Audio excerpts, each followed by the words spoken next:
ninguém para o senhor Alexandre de Moraes, né? Ninguém para este homem, né?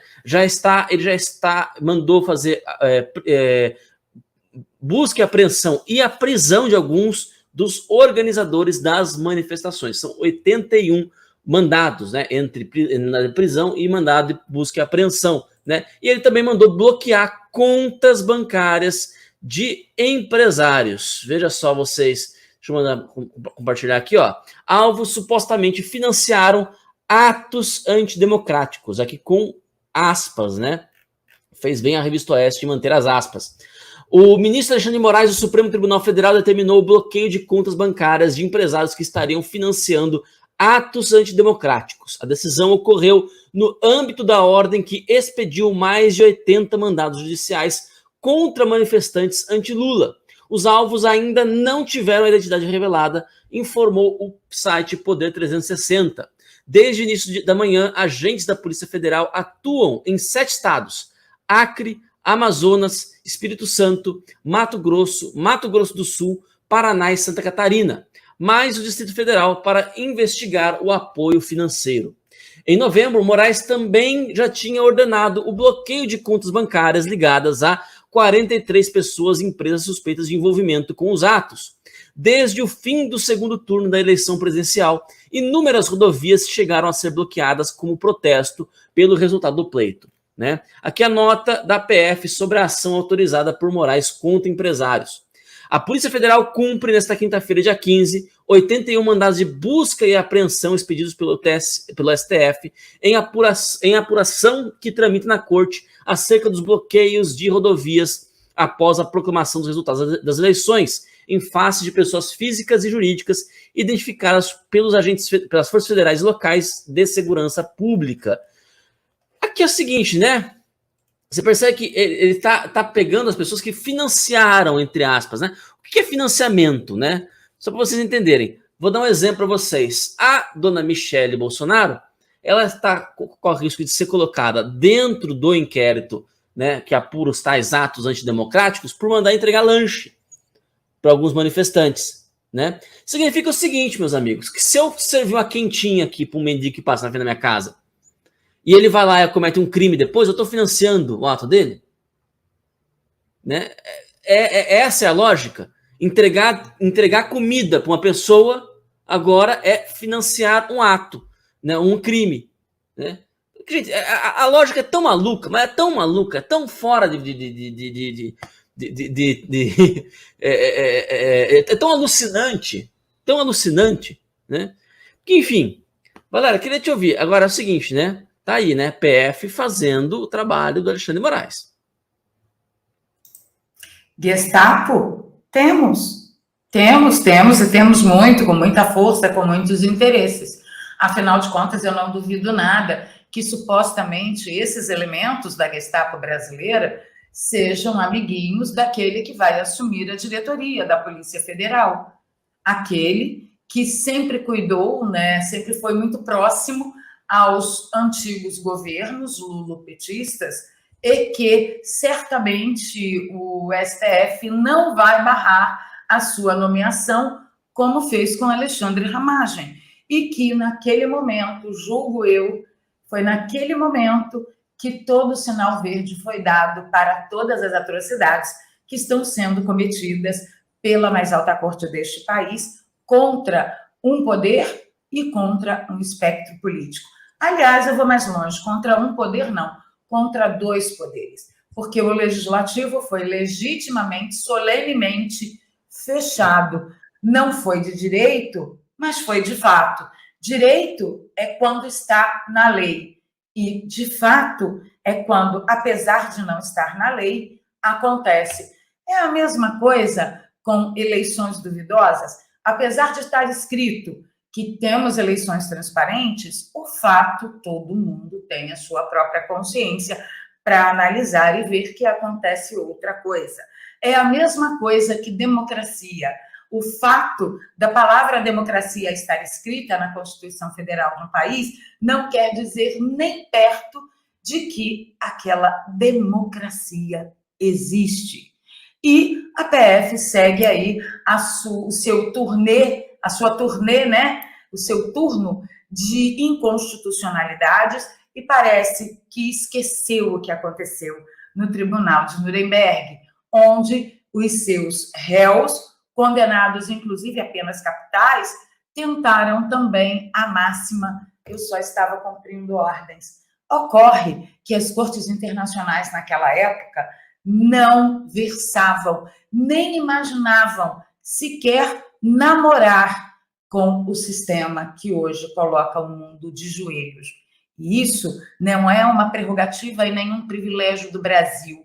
O que está acontecendo no Brasil é um reflexo do que está acontecendo no mundo, começando pela maior, mais forte economicamente, belicamente, democracia do mundo, que é os Estados Unidos da América. Antes de passar para você, eu quero só deixar um recado para a Bruna Almeida, que disse que ela está exausta disso tudo. Bruna, tente localizar algum vídeo meu de 4 anos atrás. E você vai ver que você não está sozinha, querida. O meu filho disse para mim esses dias: você envelheceu 10 anos, mãe. E é verdade. Então, não se sinta só. Quando bater muita exaustão, se puder, dê um mergulho no mar e nade bastante.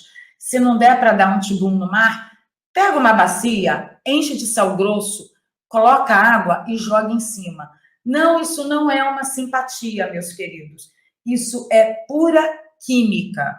O sal, sendo grosso, que é o melhor antes do refinado, ele vai atuar como um revigorante de suas energias e de sua disposição. Assista 2 ou 3 comédias, desligue o Twitter e o celular, assista 2 ou 3 comédias e se prepare para o dia seguinte, porque a gente vai precisar de pessoas como você, que, como tem exatamente a verdadeira noção de tudo que está acontecendo no país, chegam à exaustão. Tudo que está acontecendo é ilegal, ilegítimo, inconstitucional e contra a liberdade, principalmente a liberdade de expressão, que geralmente em regimes que estão para ser fechados, a liberdade de expressão é a primeira a morrer. Ito. Perfeito, perfeito. E você falou sobre a importância de a gente saber ver para além do nome, né? Eu peguei aqui a Wikipedia aqui, né? Só para pegar o nome aqui do país. Olha só. Coreia do Norte, oficialmente, o quê? República Popular Democrática da Coreia. Então, se você for para a China, olha só, a China, como é que é? República Popular da China. Se você for para a Alemanha Oriental, que era comunista, República Democrática Alemã. E assim por diante. E assim por diante. Né? Enfim, né? Você vê como o nome, de fato, não condiciona, né? Os latinos tinham uma expressão chamada nomen est oh meu Deus, nomen est omen, né? O nome é destino, né? Não vale para conceitos políticos, vale para pessoas, talvez, mas não vale para direitos, para conceitos políticos, né? Pelo contrário, muitas vezes, o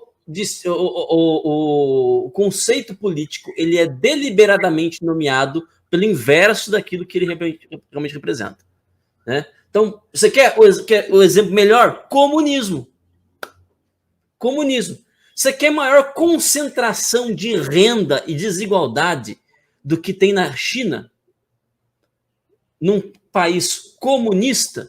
Mas a palavra, etimologicamente, comunismo significa aquilo que é comunitário. Né? Exato. Né? E, no entanto, aquilo que é nominalmente a ideologia do Estado é o oposto daquilo que o Estado se torna. Né? É o oposto daquilo que o Estado se torna. Por quê? Porque a ideologia revolucionária, a mentalidade revolucionária, ela sobrevive dessa dicotomia. Né? Você faz um projeto, esse projeto ele é irrealizável, ele não vai ser concretado daquela maneira, mas ele vai surtir algum efeito. E muitas vezes o efeito real é o desejado pelo vigarista. Né? É mais ou menos assim, né? Eu quero envenenar uma pessoa, né? vou envenenar a Val. Estou com raiva da Val, vou envenenar a Val. Aí eu viro para ela e falo assim, Val, tá vendo essa pastilhinha aqui? É para garganta, toma. Mas na verdade é cianureto. Entendeu? Eu sei que é cianureto. Só que eu estou vendendo aquilo como sendo, né, pastilha para garganta. Ela vai lá, ela toma e ela morre. Porque o que eu desejava era isso. Né? Era justamente envenená-la. Né? Comunismo, todas as ideologias revolucionárias são isso. Elas são irrealizáveis, você não consegue realizar, mas sempre que você aplica essa ideologia, tenta aplicar essa ideologia, essa praxis política na realidade, qual que é o efeito? O efeito é ditadura, o efeito é concentração de poder, o efeito é concentração de renda na mão do Estado e do burocrata, o efeito é tudo isso. E é isso que eles querem no final das contas. O verdadeiro comunista, meus amigos, é aquele que sabe que o comunismo é impossível. Se uma pessoa vem para falar para você, eu sou comunista, eu realmente acredito que é preciso dividir, etc, etc, etc. Esse cara não é comunista. Esse cara acha que faz parte do clube, mas não faz. Ele é um idiota útil. Ele não faz parte do clube. Ele não faz parte do clube. Por quê? Porque aquilo que ele tem como ideal é impossível. E esse ideal ele favorece somente uma elite.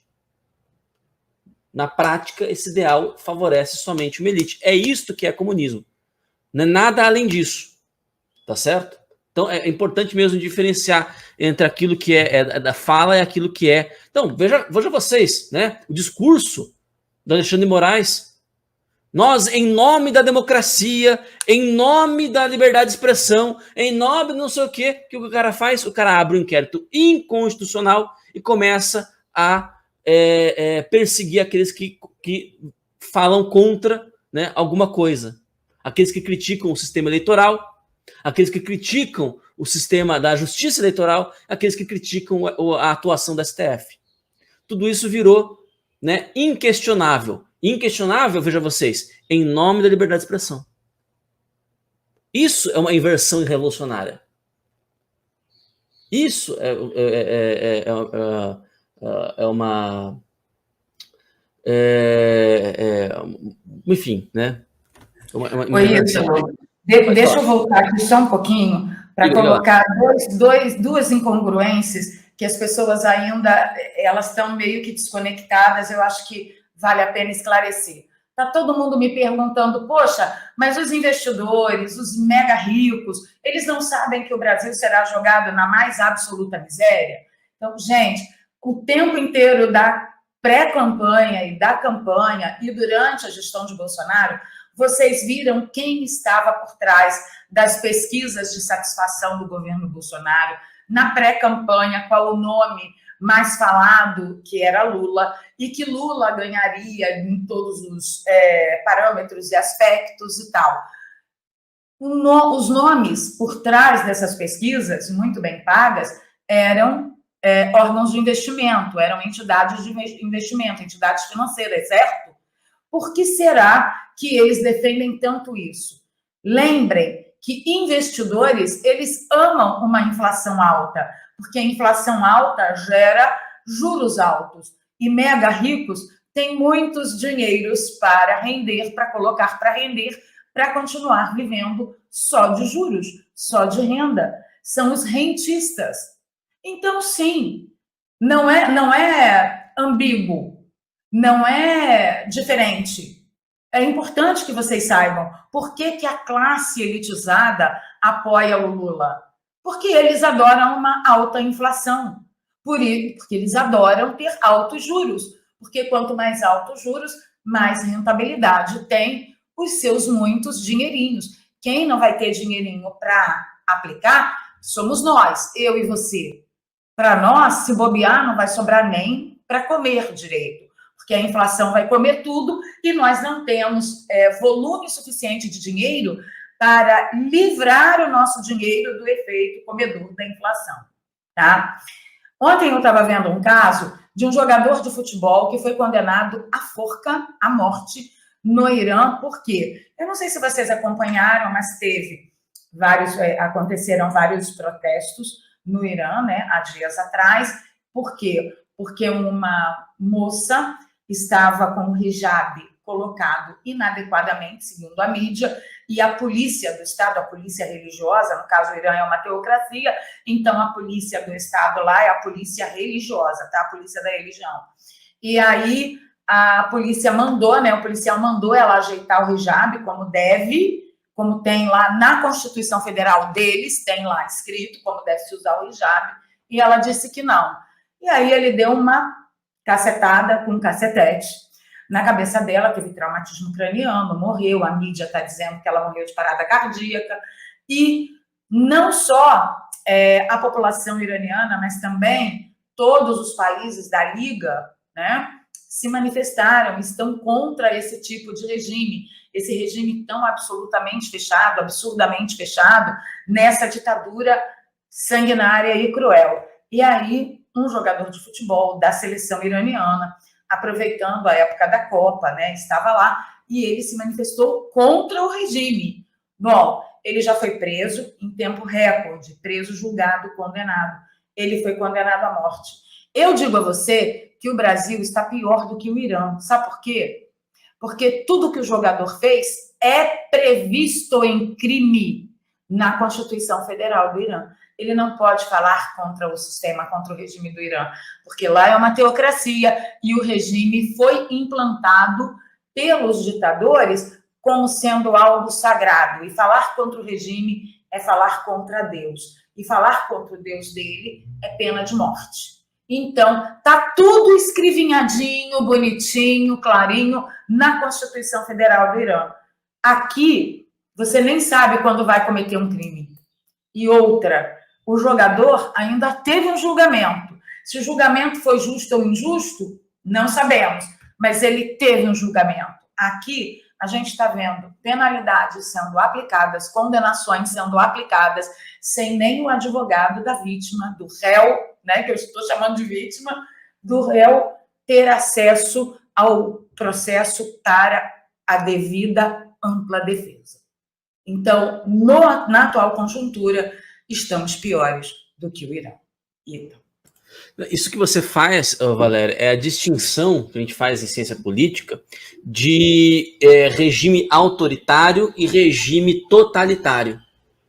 O regime autoritário é aquele que, por meio de leis, mas através de uma legislação ainda clara, né, evidente, por meio de leis, ele invade certas liberdades fundamentais das pessoas, né? Esse é um regime autoritário. O regime totalitário, né? O regime totalitário é aquele em que a concentração de poder na burocracia é tanta que ela já não depende mais de uma lei que lhe permita fazer isto ou aquilo, né? É uma coisa. O regime totalitário ele já é um regime que a gente chama de kafkiano. Nossa, por que kafkiano? Kafkiano vem de Franz Kafka, que escreveu um livro chamado O Processo. O livro inteiro, você já leu esse livro, Valéria? O Processo? Do Kafka? Limitado. O livro inteiro. Tudo bem. No livro inteiro, o personagem, agora não esqueci o nome do personagem principal, ele tentando entender, ele é levado para um tribunal e ele tentando entender do que ele está sendo acusado. E ninguém fala para ele o que ele está sendo acusado. Tá o tempo todo ali, são meandros de burocracia, etc, etc. E ninguém diz para ele o que ele está sendo acusado. Vou dizer uma coisa para vocês. Duas coisas, aliás. A Constituição de Weimar, na Alemanha, essa Constituição, ela era democrática. Você tinha eleições, previa eleições, tal, não sei o quê, né?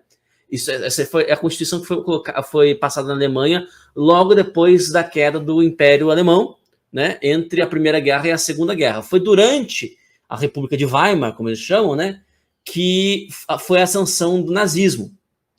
O Hitler, ele subiu na Alemanha, no poder na Alemanha, em 1932, ou 33 agora, não me lembro.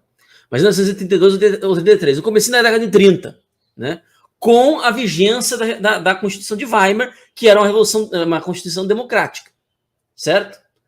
Pergunto, você sabe quando que foi revogada a Constituição de Weimar, de fato, na Alemanha? 1945. O Hitler durante todo o seu regime em que ele foi o Führer da Alemanha, ele não se deu ao trabalho de revogar a Constituição. Ele só a ignorou. Ele só fingiu que não era. 33, o Cassiano está me corrigindo aqui. Obrigado, Cassiano. 1933. Então, de 33... Ele só fingiu, né? Igualzinho alguém está fazendo, ignorando. Por 12 anos, o Hitler foi o Führer da Alemanha. Por 12 anos ele foi um ditador numa Constituição que teoricamente era democrática. Tá certo? Então por quê? Porque ele juntou tanto poder real, tanto poder de fato, né, que a Constituição perdeu sentido, perdeu efeito. Só que ele não se deu ao trabalho de fazer uma Constituição, né, uma nova Constituição. Não precisava. Né? Era muito mais vantajoso, na verdade, para ele ter uma Constituição democrática para servir, inclusive, de escudo. Para falar assim, olha, estamos defendendo a democracia, está aqui, ó. Está na Constituição aqui, ó. Estamos defendendo aqui, ó. A democracia, a nossa Constituição. Estamos agindo de acordo com a Constituição. Era muito mais negócio para o cara manter uma Constituição democrática e continuar ditador por baixo dos panos. Né? Por baixo dos panos, entre aspas, né? Mas continuar ditador sem ter que admitir oficialmente. Sem ter que admitir oficialmente. Stalin, a mesma coisa, passou uma Constituição em 47, se eu não estou me enganado, que é a mesma coisa. A mesma coisa. Era uma Constituição que previa eleição, que previa não sei o quê, não sei o quê, não sei o quê. Teve eleição para secretário-geral do partido na União Soviética? Teve bosta nenhuma. Se teve, é naquela lógica, né? Não importa quem conta quem vota, importa quem conta os votos. Né? Então é isso. Então é isso. Essa é a diferença entre um autoritarismo e um totalitarismo. O autoritarismo, ele tem um limite. Ele tem um limite. O totalitarismo não. Por natureza, ele não tem ombro. Né? Falando de maneira bem bom português. Não tem ombro, né? Totalitarismo não tem ombro, ele não para. Ele vai entrando. Entendeu? Então, é isso. É isso.